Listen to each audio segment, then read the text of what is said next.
Bonjour et bienvenue dans l'émission Paroles de femmes. Cette semaine, nous allons parler des familles et particulièrement des enfants qui sont censés être une source de bénédiction.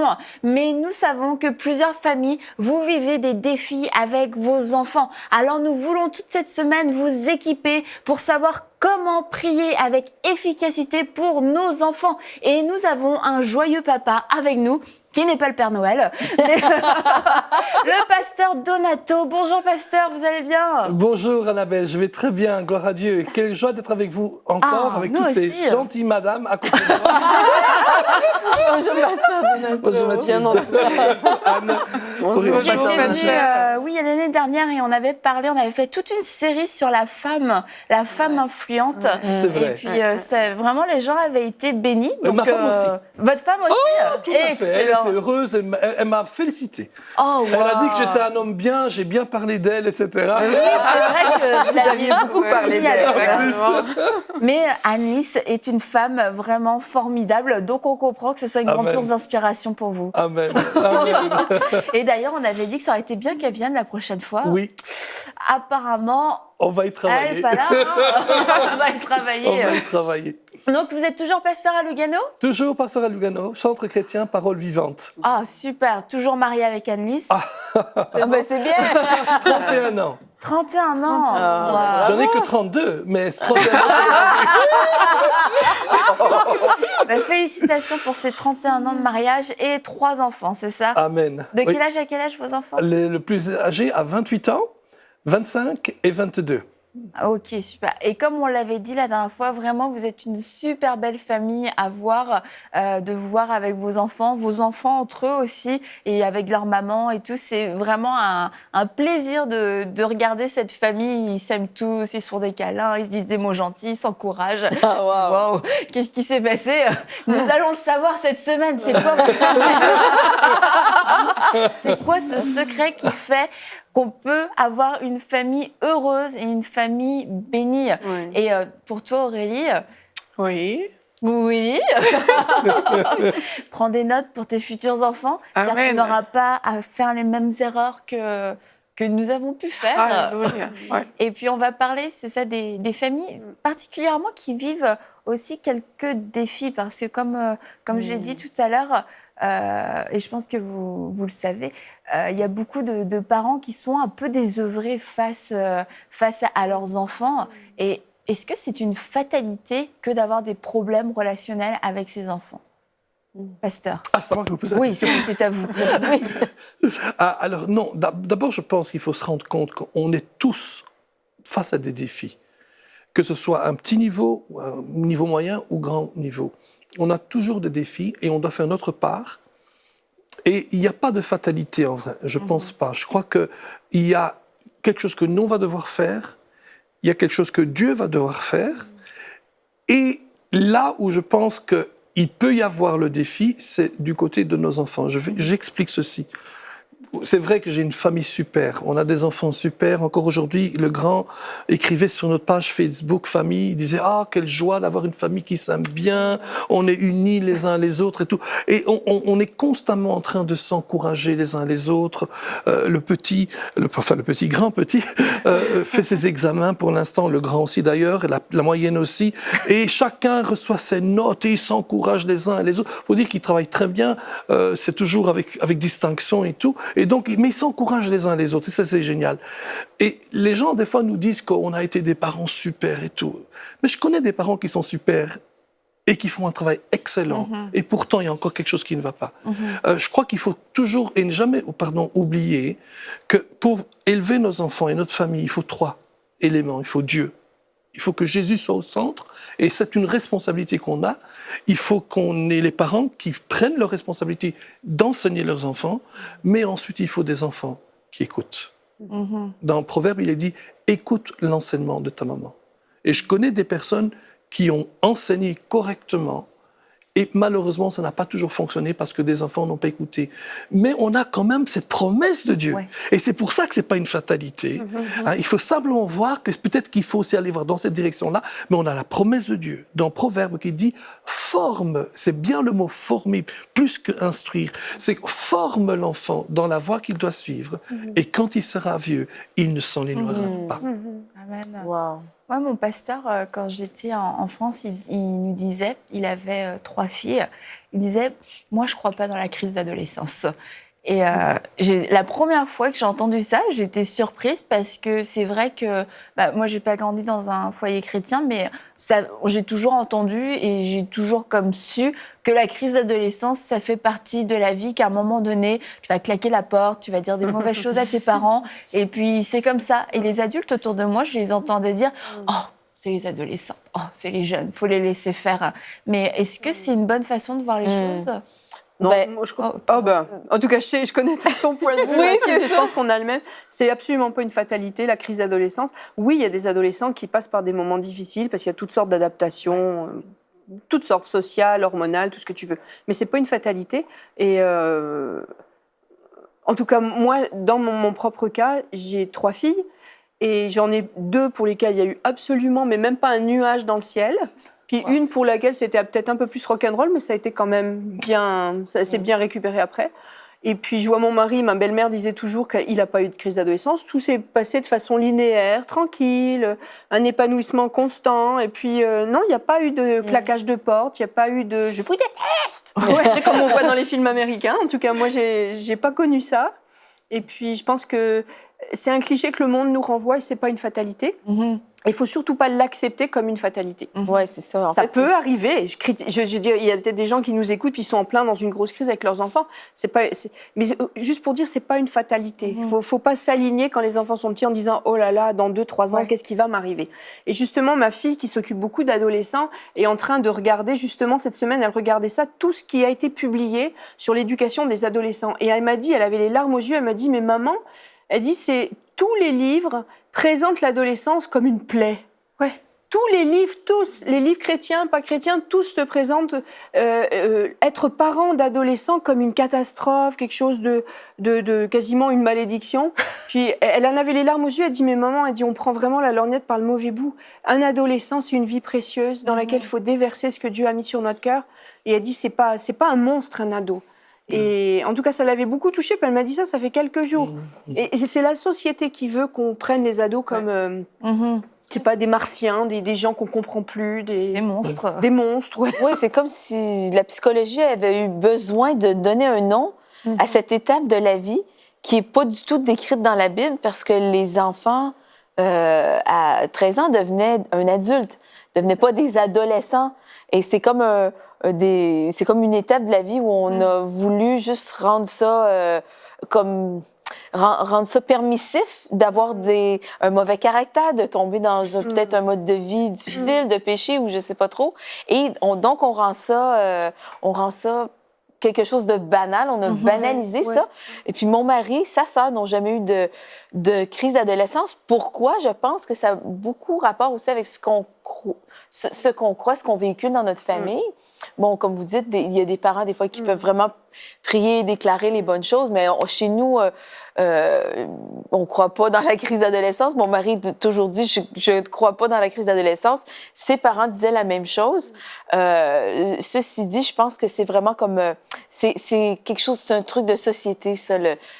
C'est un stigma de société. Même si on le reconnaît, toi, tu as des filles, j'ai des filles, Pasteur Donato aussi a eu des enfants, toi aussi, tu as une fille. On ne nie pas qu'il y a une adaptation au moment de l'adolescence, parce qu'il y a un changement normal, il y a un passage à l'âge adulte qui entraîne une adaptation. Maintenant, de là à parler de crise gravissime, est-ce que vous étiez préparé à vivre des crises d'adolescence? Je suis très bien ce que vous dites toutes les deux, je concorde avec cela. Le concept je sens qu'il y a un bémol là. Oui. non, il n'y a pas de bémol. Le concept de l'adolescence est un concept qui a été inventé, je crois, 1901-1905, dans cette période-là. Mais bien sûr, parce que le psychologue ou les psychiatres qui ont vérifié ça ont bien remarqué qu'il y a des changements hormonaux, sociaux, etc. Et tout. Je crois que ce que nous, on doit éviter, c'est d'entrer dans une sorte sorte de théologie de la faiblesse. Qu'est-ce que j'essaie de dire par là? De toujours expliquer aux gens, mais c'est normal, c'est normal. C'est normal que tu te sens comme ça. C'est normal que tu te sens comme ça. Et puis tout d'un coup, on commence à créer des groupes. Et un des groupes qu'on a créé, c'est le groupe de l'adolescence. Alors que, par exemple, quand on voit dans le monde juif, on a à partir de 12 ou 13 ans ce qu'on appelle la bar mitzvah. Alors certains vont dire la bar mitzvah, c'est comme la communion dans l'église catholique et tout. Ça n'a rien à voir avec ça. La bar mitzvah, c'est un moment important où, bien sûr, l'enfant aura démontré qu'il a assimilé la parole de Dieu, en tout cas l'Ancien Testament pour eux, c'est leur parole à eux, hein. Mais surtout, la bar mitzvah est un moment de bénédiction où on lui dit, à partir de maintenant, on te considère comme un homme. On sait que tu n'es pas un homme, mais on te considère comme un homme et tu entres comme un être responsable dans la société. Et je crois que c'est ça qu'on doit aider à nos enfants dès petits. Et honnêtement, je crois qu'un moment de prière pour nos enfants, et c'est pas toujours à 12 ans, 13 ans, 14 et 15 ans, etc. et tout, mais il y a un moment où les parents doivent se rendre compte, ce moment-là, c'est le moment où il y a une onction spéciale, vous pouvez prier pour eux, pour qu'ils deviennent des hommes ou des femmes dans la maison. Vous voyez ce que je veux dire? Oui, je suis tout à fait d'accord. Amen. Et je crois que là, on a oublié, c'est quoi la bénédiction du père et la bénédiction de la mère dans la famille. Et qu'en fait, par la théologie de la faiblesse, c'est aussi de se relâcher, de se dire, plutôt que de les accompagner et de se dire, ok, bah, il y a des changements, mais pour le mieux, parce que il est en train de devenir, ou elle est en train de devenir une adulte, elle sait en devenir, et la psychologie et la société nous a dit, attention, c'est des changements et vous allez perdre vos enfants pendant ce moment-là. Et cette mentalité est rentrée malheureusement dans l'Église. Et beaucoup de parents aujourd'hui s'attendent à perdre leur enfant pendant l'adolescence. Et genre, bon, on reverra après, on va renouer les liens après.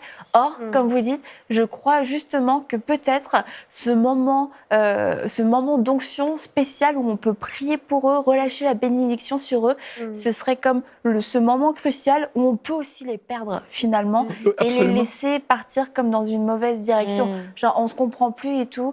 Ben, c'est peut-être en fait le moment de dire, c'est maintenant qu'on doit agir, c'est maintenant qu'on doit relâcher la bénédiction. Je pense que quand Dieu nous... Pardon. En fait, vas-y. Je voulais juste Vas-y, dire toi, l'adolescente. Non, mais moi, je pense que ce que le pasteur Donato a dit en parlant de parole est tellement vrai parce que dans l'adolescence, en fait, les jeunes, ils rencontrent d'autres jeunes et c'est une période où les enfants aussi sont comme influençables et veulent ressembler, ils veulent grandir. Et là, du coup, ils adoptent certaines attitudes, mais le combat de parole arrive dans la mesure où le parent a justement cette autorité qui peut lui permettre d'aller à l'encontre de ce que l'extérieur veut faire entrer dans la vie de cet enfant-là. Et je pense que c'est là où la parole de papa, la parole de maman prend tout son sens parce que quelque part, il y a un combat et il y a les forces extérieures qui sont là et qui veulent amener l'enfant à rentrer dans un moule que la société, que les logiques du monde ont construit. Et il faut qu'on oppose à ça. Mais la parole d'autorité, la parole du père et de la mère à qui Dieu a confié ces enfants-là pour dire « Mais mon enfant, voici le chemin que tu dois suivre. » Et je pense que c'est ce moment clé dont on est en train de parler, où les choses doivent se dessiner et où les choses doivent être faites, en fait, au final. Quand Dieu nous confie un enfant, il nous le confie pour qu'on l'accompagne jusqu'à l'âge adulte, hein, quand il part du nid et puis au revoir. Et l'adolescence, c'est un moment, comme tu disais, de vulnérabilité. Pas de fatalité, de catastrophe et de crise, mais un moment de vulnérabilité. Parce qu'il va s'ouvrir à beaucoup de choses, il va être en contact avec beaucoup de choses, et le diable a des plans pour nos enfants. Dieu a des plans pour nos enfants, mais le diable en a aussi. Et c'est le moment où il va le plus s'essayer, parce que c'est là où peut-être la personne est la plus vulnérable. Donc en tant que parent, puisque Dieu nous les a confiés, c'est le moment où il va falloir vraiment être droit dans ses bottes, spirituellement, pour porter nos enfants. Et souvent, les gens disent « Ah, mais moi, je prie pour mes enfants ». Mais là, je veux vraiment les encourager à en faire un vrai combat de prière, dans le sens où c'est vous qui allez vous tenir debout pour défendre vos enfants. Et dans le secret de votre chambre, combattre pour eux, pour qu'ils soient protégés de toutes les influences. Et souvent, je disais, le matin, quand je priais pour mes filles, je faisais le lancement sur orbite, parce qu'on les lance et ils vont nous échapper pendant la journée, mais Dieu veille sur eux. Tout à fait. Et c'est notre responsabilité. Il ne faut pas... comme c'est une période peut-être plus qui présente des défis, c'est sûrement pas le temps de se relâcher puis de tout laisser aller à volo, hein, comme ça on laisse, puis ça ira où ça peut, de toute façon j'ai plus le contrôle. Si vous avez un contrôle dans le sens où c'est votre responsabilité de vous rapprocher de votre enfant pour lui parler, pour surtout pas que le lien se coupe, et puis aussi pour vous tenir dans la prière. Et comme tu disais, le diable a des plans pour nos enfants, et on doit comprendre en fait qu'il y a quelqu'un qui opère aussi dans le spirituel pour pouvoir nous voler et dérober nos enfants. Il faut être conscient de cette réalité spirituelle. Oui. La Bible le dit, hein, c'est Jésus qui parle, il dit « Le diable vient pour voler, tuer, détruire. Oui. Mais moi, je suis venu pour apporter la vie en abondance. Oui. Et on a un ennemi.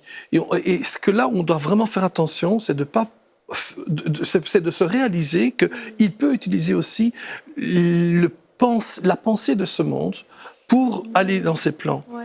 Par exemple, un simple petit exemple, parce que vous parliez du fait de perdre le contrôle quand ils sont adolescents. Moi, je connais beaucoup de familles qui ont déjà perdu le contrôle quand ils ont 4 ans. Hein. Ah ouais,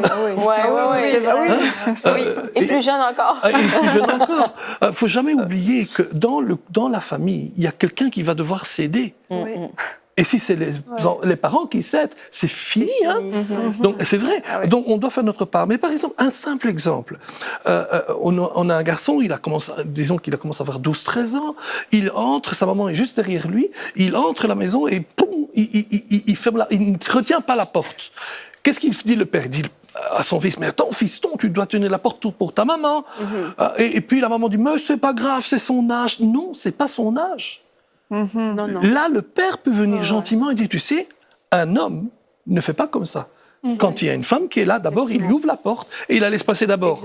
C'est plus une éducation, entre guillemets, positive que de crier sur le gamin, « Oh, t'es toujours le même », etc. Et tout, parce que les paroles peuvent faire mal. Hein. Le poids des mots, ça fait beaucoup plus mal qu'autre chose. Mais donc, il y a un combat. Et gloire à Dieu, nous sommes plus que vainqueurs. Hein, et je crois et c'est pour ça qu'il n'y a pas de fatalité, vraiment. Et nous, on doit faire tout ce qu'on peut, et on peut faire confiance au Seigneur pour le reste.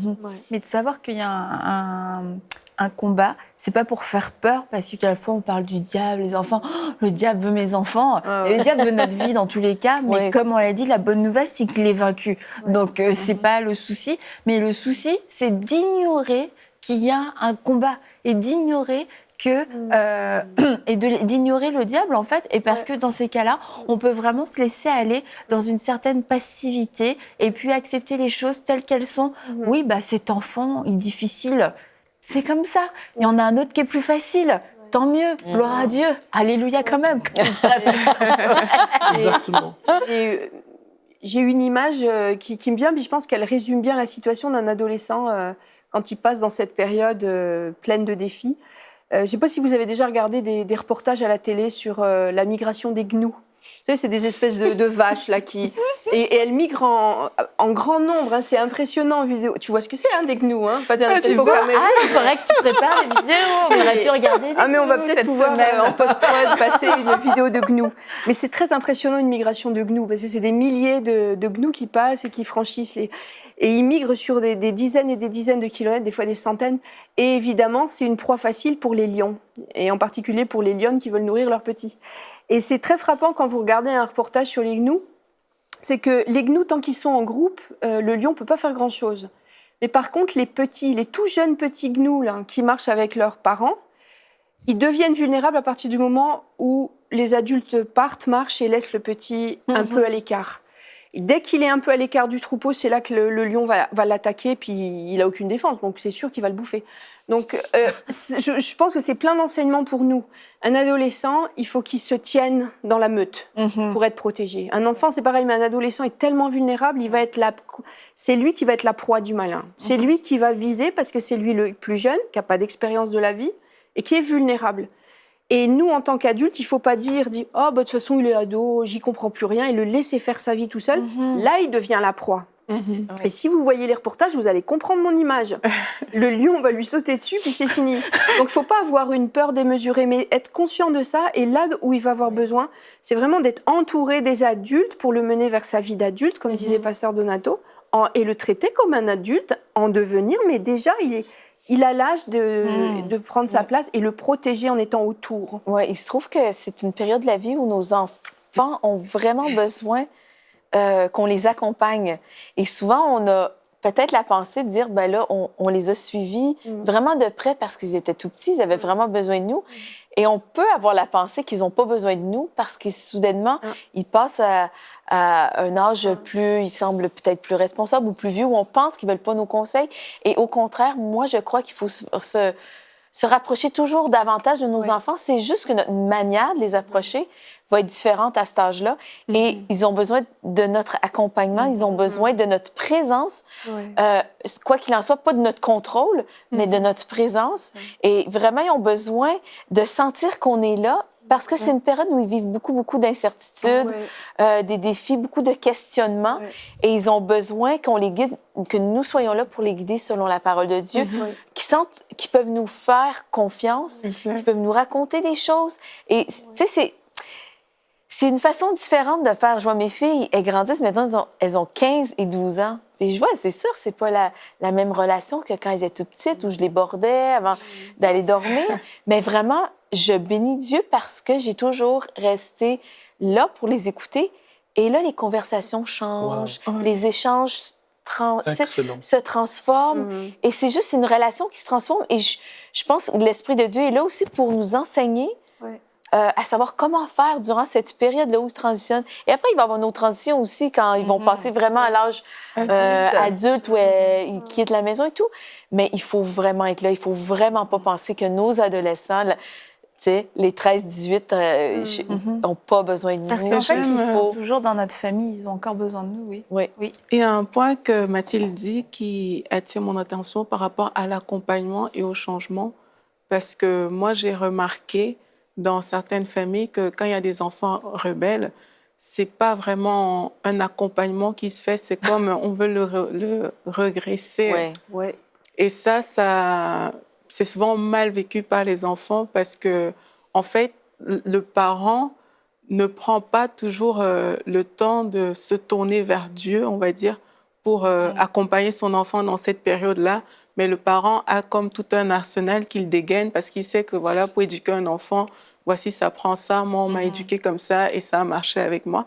Donc, il y a tout ça que les parents mettent souvent en place. Et quand tu parles, je ressens vraiment la nécessité que les parents, que ce soit vraiment un accompagnement dans ce changement-là, que ce ne soit pas un regressement, que ce ne soit pas voilà, tu es en train de changer, tu es en train de devenir ci ou ça, que ce ne soit pas comme si on voulait corriger les enfants à l'excès ou bien pointer du doigt les mauvaises choses qu'ils font, mais que ce soit vraiment dans cette nouvelle période de ta vie, je t'accompagne et je t'accompagne avec la parole de Dieu, je t'accompagne avec les armes que Dieu m'a données. Moi, je pense que, si je peux, je pense que...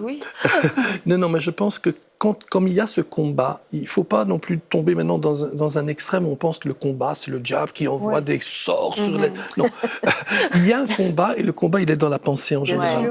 Et donc, c'est important pour nous, à cet âge-là, d'ailleurs depuis tout petit, mais quand ils deviennent un peu ce qu'on nous on appelle adolescents, comme on a dit que c'est vraiment une petite invention qui a été... Le concept est une invention, mais quand même, il y a quelque chose. C'est l'enfant se rend compte qu'il devient de plus en plus autonome et donc, il va devoir prendre ses décisions toute seule. Et c'est là où nous allons l'aider à prendre ses décisions.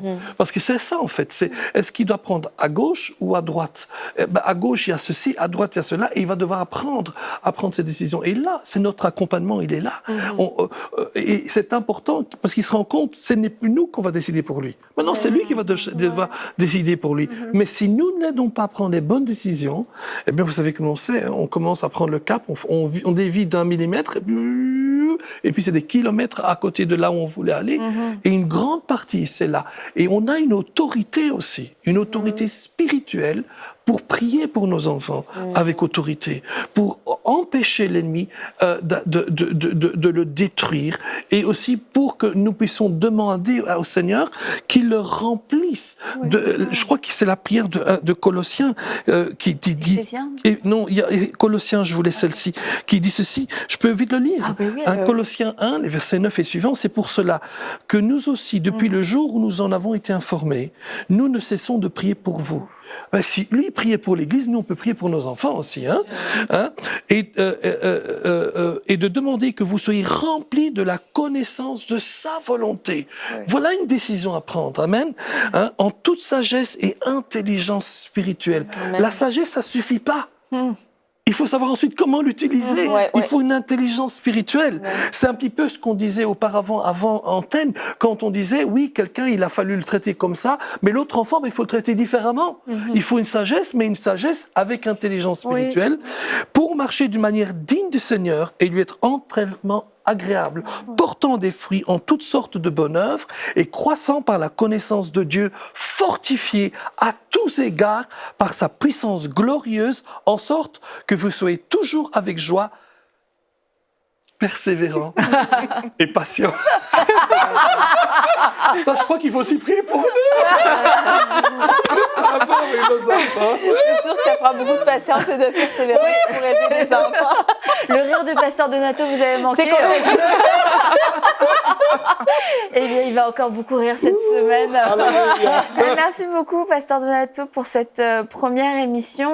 Et j'aimerais vous dire que tout au long de la semaine, on va développer ce sujet et on va revenir sur le point abordé par Aurélie. On va faire vraiment une émission spécialement consacrée au fait, si vous avez un enfant qui vit de la rébellion, qui manifeste de la rébellion, comment faire. Et je crois qu'on va vous donner des clés, des outils, pas des choses à appliquer bêtement, je dirais, mais pour entendre la voix de Dieu, pour savoir quoi faire exactement dans votre situation, parce que Dieu a des projets de paix et non de malheur pour vos enfants. Et je crois que cette semaine, il va vous les révéler. Donc vous avez compris, vos enfants sont sous votre responsabilité. Dieu vous les a confiés comme des enfants qui vont devenir des adultes. Et nous ne croyons pas que l'adolescence est une période stérile, une période non seulement stérile, mais en plus nocive. Non, nous croyons que l'adolescence est un point de départ pour devenir des adultes. Donc, faisons ce que la parole nous dit, formons nos enfants, éduquons-les selon la parole de Dieu, afin de faire d'eux des adultes faits, des adultes matures, des gens qui vont aimer le Seigneur de tout leur cœur.